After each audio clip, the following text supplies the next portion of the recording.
नमस्कार साथियों। पश्चिम बंगाल में रीएडमिशन फिर से प्रवेश और उनके संबंधित शुल्क या नियमों के विरुद्ध डीआईएचआरसी यानी defenders of international human right council द्वारा विरोध में कार्रवाई किया जाएगा। संगठन छात्रों और अभिभावकों के संघर्ष, शिक्षा के अधिकार और प्रशासन की कथित तानाशाही को केंद्र में रखकर तैयार किया जाएगा। आज शिक्षा व्यापार नहीं, अधिकार है। रीएडमिशन के विरुद्ध हमारा संघर्ष है। आज हम सब यहाँ एक ऐसे मुद्दे पर खड़े हुए हैं जो न केवल हमारे बच्चों के भविष्य से जुड़ा है, बल्कि हमारे आत्मसम्मान और न्याय की लड़ाई भी है। पश्चिम बंगाल की पावन धरती पर जो सब कभी महापुरुषों की कर्मभूमि रही है, आज शिक्षा के बाजीकरण का गवाह बन रही है। साथियों, DHRC defenders of international human right council के मंच से आज मैं यह स्पष्ट कर देना चाहता हूं कि स्कूलों द्वारा थोपा गया यह रीएडमिशन फिर प्रवेश का नियमों को पूरी तरह से अनुसूचित और अलोकांतरित है।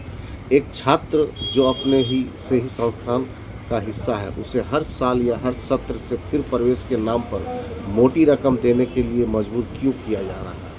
क्या शिक्षा अब केवल उन लोगों के लिए है जिनकी जेबें रुपयों से भारी है?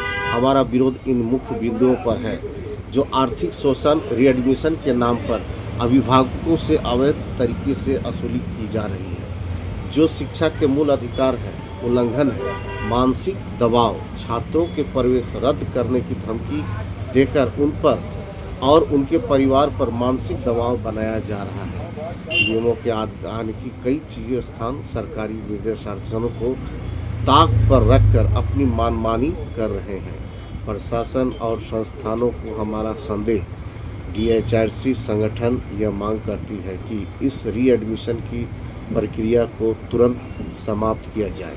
हम चुप नहीं बैठेंगे जब तक एक भी छात्र की शिक्षा पर इस तरह का खतरा मंडराएगा। हम सड़कों से लेकर अदालत तक अपनी आवाज़ उठाएंगे। छात्रों, अभिभावकों से संगठन का अपील है कि डरो मत। अन्याय के सामने झुकना उससे बड़ा बढ़ावा देना है। हम एक संगठित शक्ति हैं और हमारी एकजुटता ही एक तानाशाही को खत्म करने का एक बड़ा पहल है। शिक्षा कोई व्यापार नहीं जिसे हम अपनी मर्जी से बेचें। यह राष्ट्र के निर्माण की नींव है और हम इस नींव को कमज़ोर नहीं होने देंगे। शिक्षा के अधिकार सबका अधिकार है। डीएचआरसी पश्चिम बंगाल में हाल ही वर्षों में कई छात्र संगठनों और मानवाधिकार समूहों के शिक्षा के क्षेत्र में भ्रष्टाचार और अवैध वसूली के खिलाफ विरोध पत्र भेजे थे। जबरन रीएडमिशन लेने के आदेशों ने इन मुद्दों को और भी गरमा दिया है, क्योंकि national human right commission NHRC में भी राज्य के मानवाधिकार छात्रों के हित को उल्लंघन पर अपनी निगरानी बनाई हुई है।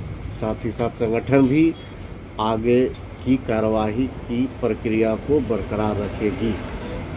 इस मुद्दे को लेकर कभी भी संगठन पीछे नहीं हटने वाली और रीएडमिशन की प्रक्रिया को जल्द से जल्द बंद किया जाएगा। सत्यमेव जयते। नमस्कार।